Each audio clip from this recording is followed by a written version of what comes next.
시어머니는 15년째 한밤중에 집을 나갑니다. 아무도 모르게. 며느리만 알고 있습니다. 새벽 2시면 어김없이 뒷문이 열리고 어둠 속으로 사라지는 그림자. 처음엔 치매인 줄 알았습니다. 그래서 몰래 따라갔습니다. 산중턱에서 시어머니가 무언가를 들고 서 있었습니다. 작은 등불이었습니다. 동네 사람들은 그걸 도깨비불이라 불렀습니다. 며느리는 그날 밤 시어머니에게 물었습니다. 대답 대신 돌아온 건 차가운 침묵뿐이었습니다. 그리고 시어머니는 더 이상 그 산에 가지 않았습니다. 등불도 사라졌습니다. 하지만 진짜 비밀은 따로 있었습니다. 서울에서 시집 온 지 1년. 영희는 시골 생활에 적응하지 못하고 있었습니다. 남편 민수는 농사일에 바빴고 시어머니 순자 여사는 말이 없는 분이었습니다. 그날 밤도 잠이 오지 않았습니다. 화장실을 가려고 일어났을 때 뒷문 열리는 소리가 들렸습니다. 새벽 2시. 시어머니의 방이 비어 있었습니다. 영희는 겉옷을 걸치고 뒷문을 열었습니다. 멀리 산으로 향하는 작은 불빛이 보였습니다. 심장이 뛰었습니다. 혹시 무슨 일이 있는 건 아닐까? 영희는 조심스럽게 그 불빛을 따라갔습니다. 논두렁을 지나고 좁은 산길을 올랐습니다. 숲에서 나는 낙엽 밟히는 소리가 선명했습니다. 10분쯤 걸었을까? 산중턱에 작은 공터가 나왔습니다.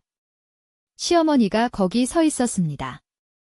손에 작은 기름등을 들고 무언가를 응시하고 있었습니다. 영희는 나무 뒤에 숨어 지켜봤습니다. 시어머니는 등불을 높이 들고 천천히 원을 그리듯 걸었습니다. 그리고 땅을 향해 절을 했습니다. 영희의 머릿속에 온갖 생각이 스쳤습니다. 무속 신앙인가? 아니면 정말 정신이 이상해진 건가? 돌아가는 길. 발을 헛디뎌 나뭇가지가 부러졌습니다. 시어머니가 고개를 돌렸습니다. 두 사람의 눈이 마주쳤습니다. 순자 여사의 표정은 놀람도 분노도 아니었습니다. 그건 깊은 슬픔이었습니다. 이런 의미 있는 이야기를 더 많이 전하고 싶습니다. 구독과 좋아요가 큰 힘이 됩니다. 집으로 돌아오는 길. 시어머니는 한마디도 하지 않았습니다. 영희도 묻지 못했습니다. 그날 이후 시어머니는 밤에 나가지 않았습니다. 동네에서 도깨비불이 사라졌다는 소문이 돌았습니다. 마을 사람들은 그 불빛을 조상님들의 혼이라 믿었습니다. 누군가는 저승에서 온 신호라고도 했습니다. 영희만 알고 있었습니다. 그 불빛의 정체를. 하지만 왜 시어머니가 그런 일을 하는지는 알 수 없었습니다. 물어볼 수도 없었습니다. 시어머니의 눈에 서린 그 슬픔이 질문을 막았습니다. 그렇게 15년이 흘렀습니다. 도깨비불 이야기는 마을에서 유명했습니다. 순자 여사가 시집 오기 전부터 있던 전설이었습니다. 한국전쟁 때 이 마을에서 많은 사람들이 죽었습니다. 산중턱에는 이름 모를 무덤들이 있었습니다. 마을 사람들은 그 불빛을 떠도는 영혼들의 신호라 믿었습니다. 우물가에서 빨래하던 날, 동네 아주머니들이 수군거렸습니다. 순자 씨네 며느리 알아? 서울에서 온. 알지. 근데 왜? 도깨비불 이야기했더니 얼굴이 하얗게 되더라고. 영희의 귀에 그 말이 들렸습니다.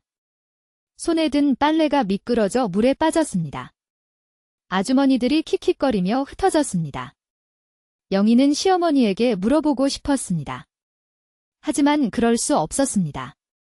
밤에 본 것을 말하면 시어머니를 곤란하게 만들 것 같았습니다. 어쩌면 미친 여자로 취급받을지도 모릅니다. 그래서 영희는 혼자 조사하기 시작했습니다. 마을 어르신들에게 조심스럽게 물었습니다. 도깨비불의 역사에 대해서. 김 노인이 말했습니다. 그 불빛 말이야. 40년 전에 처음 봤어. 40년이요. 응. 전쟁 끝나고 한참 후부터야. 누군가 밤마다 산에 올라가서 불을 밝히더라고. 누가요? 몰라. 아무도 몰라. 가까이 가면 사라지거든. 영희는 깨달았습니다. 시어머니가 시집 온 시기와 도깨비불이 나타난 시기가 비슷했습니다. 우연일까요? 아니면 무언가 연결되어 있는 걸까요? 밤이 되자 영희는 시어머니의 방문 앞에 섰습니다. 노크하려던 손이 멈췄습니다. 안에서 작은 흐느낌이 들렸습니다. 시어머니가 울고 있었습니다. 영희는 발걸음을 돌렸습니다. 묻지 않기로 했습니다. 시어머니에게도 말 못할 상처가 있을 거라고 생각했습니다. 그게 옳은 결정인 줄 알았습니다. 15년이 지났습니다. 순자 여사는 여든을 앞두고 있었습니다. 어느 날 쓰러졌습니다. 병원에서는 암이라고 했습니다. 이미 많이 진행된 상태였습니다. 영희는 매일 병원에 출근하듯 갔습니다. 시어머니와 함께한 세월이 벌써 15년. 그동안 많은 일이 있었습니다. 아이들이 태어나고 자랐습니다. 남편과 크게 싸운 적도 있었습니다. 시어머니는 항상 묵묵히 곁에 있었습니다. 말은 적었지만 따뜻한 분이었습니다. 손주들에게 몰래 용돈을 쥐어주곤 했습니다. 영희가 아플 때면 죽을 쏘어 방문 앞에 놓아두셨습니다. 그런 시어머니가 이제 떠나려 하고 있었습니다. 어느 날 밤, 시어머니가 영희의 손을 잡았습니다. 며느리야. 네. 어머님. 창고에. 가봐라. 창고요. 내 짐 있는데. 나무 상자 하나 있을 거다. 영희는 고개를 끄덕였습니다. 집에 돌아와 창고 문을 열었습니다. 먼지 쌓인 짐들 사이에서 낡은 나무 상자를 찾았습니다. 열어보니 오래된 물건들이 있었습니다. 빛바랜 사진 몇 장, 낡은 편지 묶음, 그리고 작은 유리병 하나, 병 안에는 말라버린 반딧불이가 들어 있었습니다. 영희는 그 물건들을 들고 병원으로 돌아갔습니다. 시어머니는 유리병을 보며 희미하게 웃었습니다. 이걸 기억하는구나. 어머님. 이게 뭐예요? 내 동생이야. 영희는 이해할 수 없었습니다. 시어머니에게 동생이 있다는 말을 들어본 적이 없었습니다. 순자 여사가 힘겹게 이야기를 시작했습니다. 전쟁이 터졌을 때 순자는 15살이었습니다. 남동생 순호는 10살이었습니다. 부모님은 폭격에 돌아가셨습니다. 남은 건 남매뿐이었습니다. 피난길에 올랐습니다. 걷고 또 걸었습니다. 먹을 것이 없었습니다. 순호가 점점 약해져 갔습니다. 어느 날 밤, 산길을 걷다가 순호가 무언가를 발견했습니다. 반딧불이었습니다. 수십 마리의 반딧불이가 작은 계곡에서 빛나고 있었습니다. 누나, 저거 봐. 별이 내려왔어. 순호의 눈이 반짝였습니다. 전쟁통에 처음 보는 웃음이었습니다. 순자는 빈 병에 반딧불이 몇 마리를 담았습니다. 이거 들고 있어? 우리의 등불이야. 순호는 그 병을 품에 안고 잠들었습니다. 다음 날 새벽, 인민군이 나타났습니다. 피난민들이 흩어졌습니다. 순자는 순호의 손을 잡고 달렸습니다. 총소리가 들렸습니다. 사람들이 쓰러졌습니다. 순호가 비명을 질렀습니다. 순자는 순호를 끌고 숲으로 뛰었습니다. 그때 손에서 힘이 풀렸습니다. 뒤를 돌아보니 순호가 없었습니다. 어둠 속에서 찾았습니다.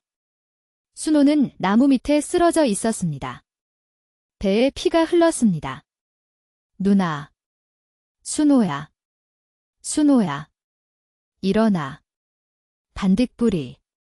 어디 갔어? 순호의 눈이 천천히 감겼습니다.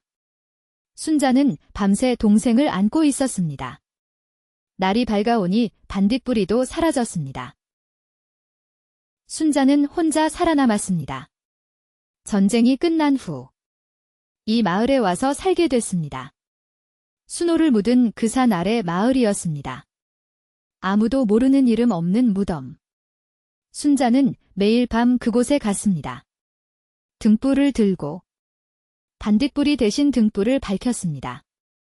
순호가 무서워하지 않도록, 어둠 속에서 길을 잃지 않도록. 순호야. 누나 왔어. 아무 대답이 없는 무덤 앞에서 순자는 기도했습니다. 사람들은 그 불빛을 도깨비불이라 불렀습니다. 귀신 이야기를 만들어냈습니다. 순자는 신경 쓰지 않았습니다. 중요한 건 순호뿐이었습니다. 결혼 후에도 계속됐습니다. 남편에게도 말하지 않았습니다. 아무에게도 말하지 않았습니다. 창피해서가 아니었습니다. 순호를 자신만의 것으로 간직하고 싶었습니다. 세상에 나누기엔 너무 아픈 기억이었습니다. 남편이 세상을 떠난 후에도 순자는 밤마다 산에 올랐습니다. 무릎이 아파도, 허리가 굽어도. 그러다 그날 밤, 며느리에게 들켰습니다. 순자는 그때 알았습니다. 이제 그만둬야 한다는 것을. 며느리가 이상한 시어머니로 취급받을까봐, 아들에게 창피를 줄까봐. 순자는 그날 이후 산에 가지 않았습니다. 대신 방에서 혼자 울었습니다. 순호에게 미안했습니다. 동생아, 누나가 이제 못 가겠다. 용서해라. 15년 동안 순자는 매일 밤 창밖을 봤습니다. 그 산이 보이는 창문 앞에서. 영희는 시어머니의 이야기를 듣고 울었습니다. 15년 전 그날 밤. 도깨비불의 진짜 정체. 그리고 자신 때문에 시어머니가 동생에게 가지 못한 것. 어머님. 죄송해요. 제가 몰랐어요. 며느리야. 내 탓이 아니다. 내가 말을 안 했으니. 그래도. 순자 여사가 영희의 손을 꼭 잡았습니다. 한 가지만 부탁할게. 뭐든지요. 어머님. 내가 가고 나면 순호 곁에 묻어다오. 영희는 고개를 끄덕였습니다. 말이 나오지 않았습니다. 그날 밤 영희는 남편 민수에게 모든 것을 말했습니다. 민수도 처음 알았습니다. 어머니에게 외삼촌이 있었다는 것을. 전쟁 때 어린 나이에 세상을 떠났다는 것을. 그래서 어머니가 밤마다 응. 도깨비불이 아니었어. 당신 어머니가 동생 보러 간 거야? 민수의 눈에서도 눈물이 흘렀습니다. 영희는 결심했습니다. 시어머니가 떠나시기 전에 해드릴 일이 있었습니다. 다음 날 영희는 아이들과 남편을 데리고 그 산에 올랐습니다. 15년 만에 다시 가는 길이었습니다.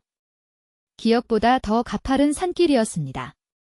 어떻게 연로한 시어머니가 매일 이 길을 다녔을까? 마음이 더 아팠습니다. 작은 공터에 도착했습니다. 풀이 무성했지만 무덤의 흔적은 남아 있었습니다. 영희는 가져온 꽃을 내려놓았습니다. 아이들에게 말했습니다. 여기 할머니 동생분이 계셔. 인사드려라. 그날 밤. 영희는 시어머니를 모시고 산에 올랐습니다. 휠체어를 밀고 갈 수 없어서 민수가 업었습니다. 손주들이 앞에서 등불을 들었습니다. 15년 전 시어머니가 들던 것과 같은 기름등이었습니다. 무덤 앞에 도착했습니다. 영희와 가족들이 정성껏 다듬어 놓은 무덤이었습니다. 작은 비석도 세웠습니다. 순호, 영원히 기억될 어린 영혼이라고 새겼습니다. 순자 여사가 울었습니다. 동생아. 누나 왔다. 오래 걸렸지? 영희도 울었습니다. 민수도. 손주들도. 밤바람에 등불이 흔들렸습니다. 시어머니가 영희에게 말했습니다. 며느리야. 고맙다. 덕분에 순호를 다시 볼 수 있었다. 어머님. 저야말로요. 진작 여쭤볼 걸 그랬어요. 아니다. 때가 있는 거야? 지금이 때였어. 그날 밤 마을 사람들이 산에서 불빛을 봤습니다. 하나가 아니라 여러 개의 불빛이었습니다. 누군가 말했습니다. 도깨비불이다. 오늘은 많이 나왔네. 다른 사람이 말했습니다. 아니야. 저건 사람 불빛이야. 순자 여사는 일주일 뒤 눈을 감았습니다. 평화로운 얼굴이었습니다. 유언대로 순호 곁에 묻었습니다. 이제 그 산에는 2개의 무덤이 나란히 있습니다. 영희는 해마다 그곳에 갑니다. 등불을 들고. 아이들도 이제 커서 함께 갑니다. 도깨비불은 이제 미스터리가 아닙니다. 그건 가족의 사랑이었습니다. 70년 동안 꺼지지 않은 누나의 마음이었습니다.